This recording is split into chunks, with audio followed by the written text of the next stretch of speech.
നാരായണം നമസ്കൃത്യ നരം ചൈവ നരോത്തമം ദേവീം സരസ്വതീം വ്യാസം തതോ ജയമുദീരയേ. അർത്ഥശാസ്ത്രമിദം പുണ്യം ധർമ്മശാസ്ത്രമിദം പരം മോക്ഷശാസ്ത്രമിദം പ്രോക്തം വ്യാസേനാമിതബുദ്ധിനാ.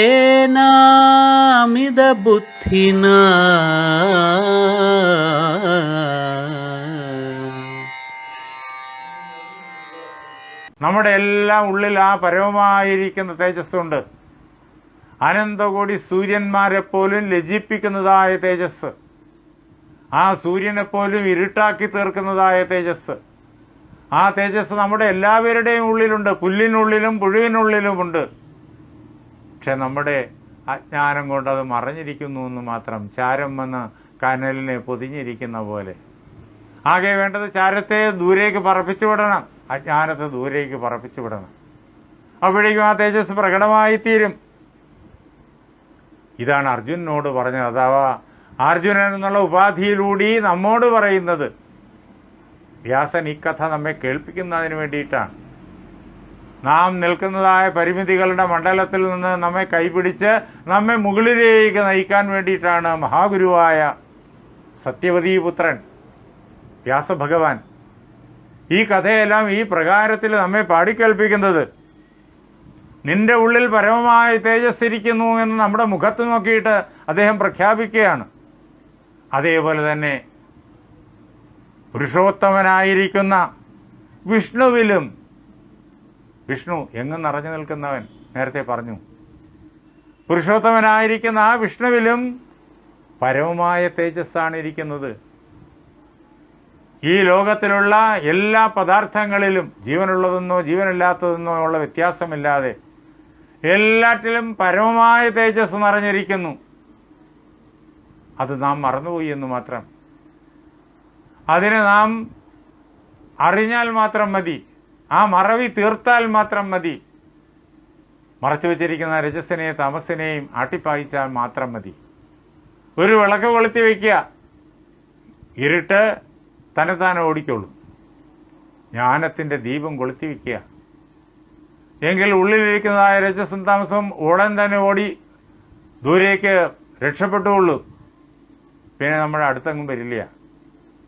രജസ്സിനെയും തമസ്സിനെയും ദൂരീകരിക്കാനുള്ള മാർഗം ജ്ഞാനസൂര്യൻ, ജ്ഞാനത്തിൻ്റെ വിളക്ക് ഉള്ളിൽ കൊളുത്തുകയാണ്. അതിനു വേണ്ടിയിട്ടാണ് തപസ്. ആ തപസ്സാണ് അർജുനൻ ചെയ്തത്. നമ്മുടെ ഒരു സഹോദരൻ ആണ് അർജുനൻ.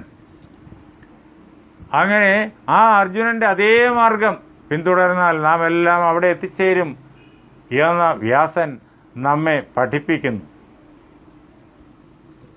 ഭഗവാൻ പറഞ്ഞു, യുവാഭ്യാം പുരുഷാഗ്രിയാഭ്യാം തേജസാ ധാര്യതേ ജഗത്. നിങ്ങൾ രണ്ടുപേരും പുരുഷശ്രേഷ്ഠന്മാരാണ്. പുരുഷ ശബ്ദത്തിൻ്റെ അർത്ഥമൊക്കെ നേരത്തെ പറഞ്ഞു. ഈ ഉപാധിയിൽ, ശരീരമാകുന്ന ഉപാധിയിൽ, ശരീരം പ്രധാനത്തിൽ നിന്ന് പരമ്പരയാ ഉണ്ടായി വന്നതാണ് ഈ ശരീരം. ആ പ്രധാനമാകുന്ന, ആ പ്രധാനത്തിൽ ഉണ്ടായതായ ശരീരമാകുന്ന ഉപാധിയിലിരിക്കുന്ന പരമാത്മാവാണ് പുരുഷൻ. അതുകൊണ്ട് ശരീരം കൊണ്ട് പുരുഷനായിരുന്നാലും ശരീരം കൊണ്ട് സ്ത്രീ ആയിരുന്നാലും എല്ലാവരും ആത്മസ്വരൂപത്തിൽ പുരുഷനാണ്. പുരുഷനല്ലാതെ ആരുമില്ല. അതേപോലെ ശരീരം കൊണ്ടോ എല്ലാവരും സ്ത്രീയുമാണ്. ശരീരം പ്രകൃതിസിദ്ധമാണ്. മൂലപ്രകൃതി അഥവാ പ്രധാനത്തിൻ്റെ രൂപാന്തരമാണ് ഈ ശരീരം. മൂലപ്രകൃതി സ്ത്രീയാണ്. അങ്ങനെ ഈ ശരീരം സ്ത്രീയാണ്. അങ്ങനെ നാം സ്ത്രീയും പുരുഷനും ഒന്നായിരിക്കുന്നവരാണ്. അതാണ് പ്രധാനവും പുരുഷനും. ആരാണോ താൻ പുരുഷനാണ് എന്നറിഞ്ഞ്, ഞാൻ ഈ ശരീര മനോബുദ്ധികളല്ല ആത്മാവ് തന്നെയാണെന്നറിഞ്ഞ്, ഞാൻ തന്നെയാണ് ഈ ജഗത്തിൽ സർവ പദാർത്ഥങ്ങൾക്കുള്ളിലും പുറമേ നിറഞ്ഞു നിൽക്കുന്നത് എന്നറിഞ്ഞ് തൻ്റെ ഐശ്വര്യഭാവത്തെ ഉൾക്കൊള്ളുന്നത് അയാളാണ് പുരുഷോത്തമൻ. അല്ലയോ അർജുന, നീയും കൃഷ്ണനും നീയും വിഷ്ണുവും പുരുഷോത്തമന്മാരാണ്. നിങ്ങളെ ആശ്രയിച്ചാണ് ഈ ലോകം നിലനിൽക്കുന്നത്. ഭഗവാൻ പറയാണ്, ഈ ലോകം യഥാർത്ഥത്തിൽ നമ്മെ ആശ്രയിച്ചാണ് നിലനിൽക്കുന്നത്. നാമാണ് നരൻ, നാം തന്നെയാണ് നാരായണൻ, നാം തന്നെയാണ് പുരുഷൻ. ഈ ലോകമുണ്ടാകുന്നത് നാമാകുന്ന പുരുഷനിൽ, ഈ ലോകം നിലനിൽക്കുന്നത് നാമാകുന്ന പുരുഷനിൽ, ഈ ലോകം ലയിക്കുന്നത് നാമാകുന്ന പുരുഷനിൽ. ഇതാണ് വേദാന്ത ശാസ്ത്രത്തിൻ്റെ സിംഹനാദം. എന്തുകൊണ്ട്? ഇതുവരെ പറഞ്ഞ കാര്യങ്ങൾക്കകത്ത് അതെല്ലാം കിടപ്പുണ്ട്. വീണ്ടും അത് വിശദീകരിക്കാൻ നിൽക്കുന്നില്ലെന്ന് മാത്രം. വീണ്ടും നമുക്കത് അനേക തവണ അത് കേൾക്കേണ്ടിയും അറിയേണ്ടിയും പഠിക്കേണ്ടിയും വരും. ഭഗവത്ഗീത അതാണല്ലോ നമ്മോട് വിളിച്ചു പറയുന്നത്, നീ ശരീരമല്ല, മനസ്സല്ല, ബുദ്ധിയല്ല, നീ ആത്മാവാണ് എന്ന്. ആ ആത്മാവിലാണ് ഈ ലോകമുണ്ടാകുന്നത്. അഹം ആദിശ്ച മധ്യം ച ഭൂതാനാം അന്തയേവ ച. സമസ്ത ഭൂതങ്ങളുടെയും, ജീവനുള്ളതും ജീവനില്ലാത്തതുമായ സമസ്ത പദാർത്ഥങ്ങളുടെയും ആദി ഞാനാണ്. കൃഷ്ണൻ നമ്മോട് പറയുക, അർജുനനെ ഉപാധിയാക്കിക്കൊണ്ട്. ഈ ലോകത്തിൻ്റെ മുഴുവൻ ആദി ഞാനാണ്. ലോകം ഉണ്ടാകുന്ന എന്നിലാണ്, ഈ ലോകം നിലനിൽക്കുന്ന എന്നിലാണ്. മദ്യം ച, ഈ ലോകം നിലനിൽക്കുന്ന എന്നിലാണ്. നാം ഉൾപ്പെടെ, നാം ഓരോരുത്തരും ഉൾപ്പെടെ ഈ ലോകം, പുല്ലും പുഴുവും സൂര്യചന്ദ്ര നക്ഷത്രാദികളും ഒക്കെ നിറഞ്ഞതായ ഈ ലോകം നിലനിൽക്കുന്നത് ഈ ആത്മാവിലാണ്. ഇവയെല്ലാം ലയിച്ചടങ്ങുന്നതും ഞാനാകുന്ന ആത്മാവിൽ തന്നെ. ഭൂതാനാം അന്തയെ വെച്ച, ഈ ഭൂതങ്ങൾ വന്ന് ലയിച്ചടങ്ങുന്നു എന്നിൽ തന്നെ. അതാണ് ഈ ലോകം ഉണ്ടാകുന്നത്, നിലനിൽക്കുന്നത്, ലയിക്കുന്നത്. ഈ ലോകമുണ്ടാകുന്നത്, നിലനിൽക്കുന്നത്, ലയിക്കുന്നത് എന്നിലാണ്, ഞാനാകുന്ന ഈ പരമാത്മാവിലാണ് എന്ന് അറിഞ്ഞുകൊള്ളണം. അതാണ് ത്വയിവ പരമം തേജോ വിഷ്ണുവ പുരുഷോത്തമേ. വളരെ സ്പഷ്ടമായിട്ട് ഭഗവാൻ ശങ്കരൻ മഹാദേവൻ അർജുനനോട് പറയാണ്, നിന്നിലും അതേപോലെ തന്നെ ഈ നാരായണനിലും പരമമായ തേജസ് കുടികൊള്ളുന്നു. യുവാഭ്യാം പുരുഷാഗ്രിയാഭ്യാം തേജസാ ധാര്യതേ ജഗത്. പുരുഷശ്രേഷ്ഠന്മാരായിരിക്കുന്ന നിങ്ങളുടെ തേജസ് കൊണ്ടാണ് ഈ ലോകം ഉണ്ടായി നിലനിന്ന് ലയം പ്രാപിക്കുന്നത് എന്ന് അറിയണം. നിങ്ങൾ പണ്ട് ദേവേന്ദ്രനെ ആപത്തിൽ നിന്ന് രക്ഷിച്ച കാര്യം ഓർത്തുകൊള്ളൂ. ശക്രാഭിഷേകേ സുമഹത് ധനുർ ജലദനിസ്വനം പ്രഗൃഹ്യ ദാനവാശസ്താഹ ത്വയാ കൃഷ്ണേന ച പ്രഭോ. അർജുനനെ മഹാദേവൻ സംബോധന ചെയ്യുന്നത് പ്രഭോ എന്നാണ്. എല്ലായിടവും നിറഞ്ഞു നിൽക്കുന്നവൻ, എല്ലാത്തിനും സ്വാമിയായിട്ടുള്ളവൻ, ഉടമയായിട്ടുള്ളവൻ. ആ എല്ലാറ്റിനും ഉടമയായിരിക്കുന്നവൻ ആര്? പരമാത്മാവ്. ആ അർത്ഥത്തിൽ അർജുനനെ പ്രഭോ എന്ന് വിളിക്കുകയാണ്. എല്ലാത്തിനും ഉടമയായിരിക്കുന്ന, ഈശ്വരനായിരിക്കുന്ന അല്ലയോ അർജുന. പണ്ട് ശക്രന്റെ, ദേവേന്ദ്രന്റെ ഇന്ദ്രാഭിഷേകം നടക്കുമ്പോൾ രാക്ഷസന്മാര്, അസുരന്മാരെ എന്ത് ചെയ്തു? അതിൽ കോപിച്ചു. അവർ കോപിച്ചിട്ട് അവരെല്ലാവരും കൂടി ആ ഇന്ദ്രന്റെ ആ അഭിഷേകത്തെ മുടക്കാൻ വേണ്ടിയിട്ട് വലിയ ആയുധ സന്നാഹങ്ങളും സൈനിക സന്നാഹങ്ങളും ഒക്കെയായിട്ട് പാഞ്ഞു വന്നു. അപ്പോൾ ത്വയാ കൃഷ്ണേനച്ച, നീയും കൃഷ്ണനും കൂടി, നിന്നാലും കൃഷ്ണനാലും എന്താ ചെയ്യപ്പെട്ടത്? വലിയ വില്ലെടുത്തിട്ട് ജലദനിസ്വനം, ഇടിമുഴക്കം പോലെ ഭയങ്കരമായ ശബ്ദത്തോടുകൂടിയ സുമഹദ്ധനു, വലിയ വില്ലെടുത്തിട്ട് ആ ദാനവന്മാരെ മുഴുവൻ തകർത്തെറിഞ്ഞു. അങ്ങനെ ഇന്ദ്രാഭിഷേകത്തെ നിർവിഘ്നമായി നടത്തിയത് നിങ്ങളാണ്. അല്ലയോ അർജുന, നര ഋഷിയായിരിക്കുന്ന അല്ലയോ അർജുന, നീ അത് ഓർത്തുകൊള്ളുക. ആ വില്ല് അതാണ് നിന്റെ കയ്യിലിരിക്കുന്ന ഗാണ്ഡീവം. ഈ ഗാണ്ഡീവം കൊണ്ട് വലിയ ജോലികൾ നിനക്ക് ചെയ്യാനുണ്ട്. ഈ ലോകത്തിൽ ധർമ്മത്തെ പുനഃസ്ഥാപിക്കാൻ വേണ്ടിയിട്ട് വളരെയേറെ നിനക്ക് ജോലി ചെയ്യാനുണ്ട്. തദ്ദേതദേവ ഗാണ്ഡീവം തവ പാർത്ഥ കരോചിതം. നിന്റെ കൈക്ക് ഇണങ്ങുന്നതായ ആ ഗാണ്ഡീവം ആണ് അന്ന് നീ എന്തിയത്. അത് തന്നെയാണ് നിന്റെ കയ്യിലിരിക്കുന്ന ആ ഗാണ്ഡീവം. ആ ഗാണ്ഡീവത്തെ നീ എന്നോട് യുദ്ധം ചെയ്തപ്പോൾ ഞാൻ എന്ത് ചെയ്തു എന്നറിയോ? മായാമാസ്തായ യത് ഗ്രസ്തം. എൻ്റെ തന്നെ മായാശക്തിയെ പുരസ്കരിച്ചിട്ട് ഞാൻ അതിനെ പിടിച്ചെടുത്തു. അതാണ് ഞാൻ ചെയ്തത്. അതാണ് നിന്റെ കയ്യിൽ നിന്നിട്ട് ആ വില്ല് നഷ്ടപ്പെട്ടു പോയതായി തോന്നിയത്. ആ വില്ല് എൻ്റെ കയ്യിലുണ്ട്. ആ ഗാണ്ഡീവം നിനക്കൊരിക്കലും നഷ്ടപ്പെടില്ല. ആ ഗാണ്ഡീവം എൻ്റെ കയ്യിലിരിക്കുന്നു. ഞാനും നീയും രണ്ടല്ല, ഞാനും നീയും ഒന്ന് തന്നെയാണ്. നത്വയാ പുരുഷ കശ്ചിത് പുമാൻ മർത്തേഷു മാനദ ദിവിവ വർത്തതേ ക്ഷത്രം ത്വത്പ്രധാനം അരിന്തമ. അല്ലയോ അരിന്തമ, ശത്രുക്കളെ മുഴുവൻ സംഹരിക്കുന്നവനെ, ഈ ഭൂമിയിൽ മനുഷ്യരുടെ കൂട്ടത്തിൽ ആരും തന്നെ നിന്നോട് ഏറ്റുമുട്ടാൻ ശേഷിയുള്ളവരായില്ല, നിനക്ക് തുല്യരായില്ല. ഈ ലോകത്തുള്ള എല്ലാ മനുഷ്യരിലും വച്ചിട്ട് അഗ്രഗണ്യനാണ് അല്ലയോ അർജുന നീ എന്ന് മനസ്സിലാക്കിക്കൊള്ളണം.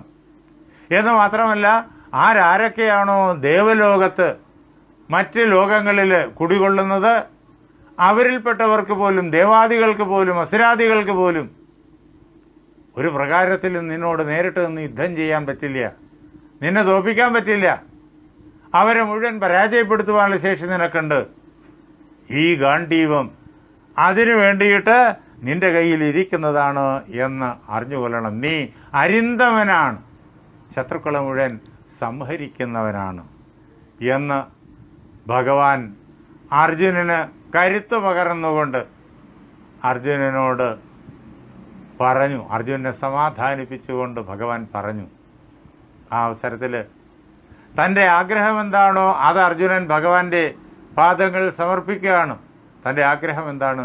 പാശുപതം അദ്ദേഹത്തിൽ നിന്ന് ലഭിക്കുക എന്നുള്ളതാണ്. ഈ ലോകത്തിലെ ഏറ്റവും കരുത്തുറ്റതായ ആയുധം, ദിവ്യാസ്ത്രങ്ങൾ അസംഖ്യമുണ്ട്.